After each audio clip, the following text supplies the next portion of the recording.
Yo guys, welcome back to my channel. If you're not done already, subscribe to the Gamers Boxing, like the video, do all of that amazing stuff. Lawrence Okolie, man, for me, that was an amazing performance, shall we say. Maybe I'm highly critical because I expect better from him, but I think that Lawrence could have did a whole lot better. But let's talk about this fight. Now, going into the fight in terms of the ring, that was a great ring entrance. He had AJ, you had Israel Desanya, you had all of the guys in town. I saw Michael Venom Page there, flipping Chisora there. The whole gang was in town. So I was expecting a great performance from Lawrence Okolie. But first couple of rounds, I would say first 3, maybe even 4 rounds, Lawrence Okolie he didn't look composed. He looked like he was panicking. He looked like he wasn't setting up any punches. He was just throwing Hail Mary right hands and kind of looking for that knockout punch. Plus, I think that, I don't know whether Cieslak kind of took him off his game with the back of the head shots. And to be fair, what is the referee doing? Those back of the head shots, it was about 200-300 back of the head shots, and the referee did absolutely F4. Absolutely nothing. Okay, now I think the British Boxing Board Control need to take a look at all the data officiated over the weekend. You had this, you also had yesterday with the Taylor versus Catterall, and it's not looking good for British boxing. But we've coming up to the middle part of the fight, I think Okolie knocked down Cieslak with a good right hand, tried to jump on him, but it was just a very dirty, rugged fight. It was just 1-2 clinch, 1 clinch. It was a lot more clinching than anything else. You would have thought that this was a taekwondo bloody fight or something, the way they were clinching each other. Okay, for me, Okolie, the way he was fighting, he was fighting like he was a shorter fighter. He was fighting like, I don't know, because the thing is, he could have took Cieslak the hell out of it. Yeah, once he hurt him, he didn't take a step back, set up his punches, and then go for it again.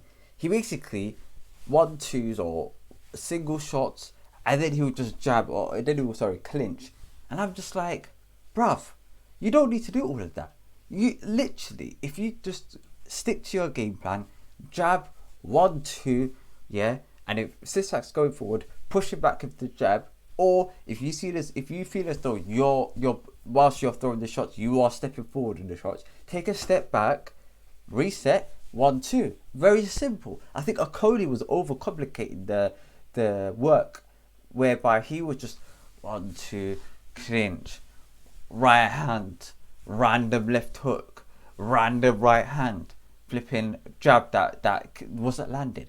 If he had kept full composure and looked at him like it was a laser target, he would have took him the hell out of there. Absolutely, that's my personal opinion. But Okolie kind of weathered the storm. I think he looked half decent around round 7, round 8, but then he just went like, you know what, let's just see this out. This is going straight to points. Last round in particular, I was looking at Okolie thinking, bruv, you've already won this fight. You don't need to go for unnecessary risks. Stick to your jab. 1-2, step out of range, step into range. He's a bigger man, but he didn't use his attributes. And that's what was really frustrating about Lawrence Okolie. But nevertheless, it's still a good win, top 5 level opponent. So I'm very happy for Lawrence Okolie on that front. Mary Spradis came out with him after the ring and after the fight. And I'm just like, you know what, this guy's not serious, big man thing. Yeah, this guy is not serious. He comes dressed as a Super Mario character. He was calling out whilst he was with Ade and Tony Benny. He was calling out what's his name, Jake Paul. I'm like, this guy's not a serious boxer, big man thing. But I think Okolie should just stick to what he's doing, fight next, whatever fight he's going to do. If he can fight a Brady straight after that, great.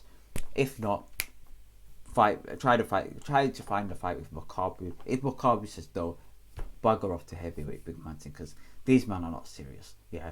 Nevertheless, it was a good night of boxing for Lawrence Okolie. Now let's talk about a couple of other fights. Jordan Gill.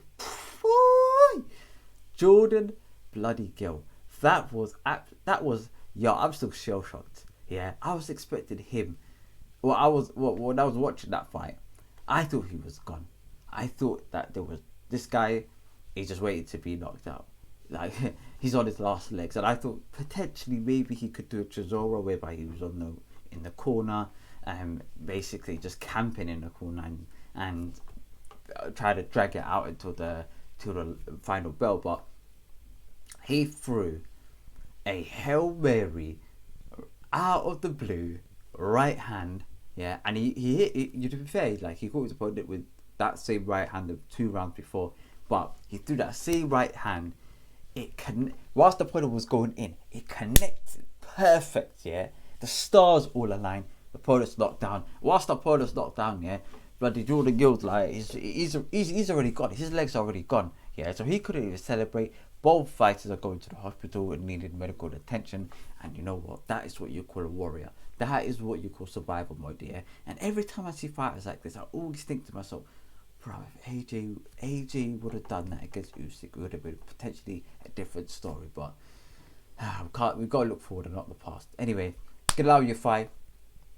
What a performance! What a performance! Now, I must say, I think defensively he may have a couple of things to work on. He kept getting caught out on the counter by, I think his name Batista, or I'm gonna call him Bautista. Okay, literally was getting counter punched, but I think this guy could go a long way. I really do. I really do. If he makes vast improvements every single fight, I think this guy could go to the mountaintop. His accuracy, oh my god, yeah. His ability to kind of set up your punches. When he throws a series of punches and he's within close range, take a quick step back and then carries it on. He does that or he pushes that opponent slightly or nudge and just carries on the work. And to get a knockout, to be a flyweight and get a knockout, it's for me very, very impressive. So overall, great debut for Galal fight. WBC international belt as well. What a fighter. So overall, it was a good night of boxing.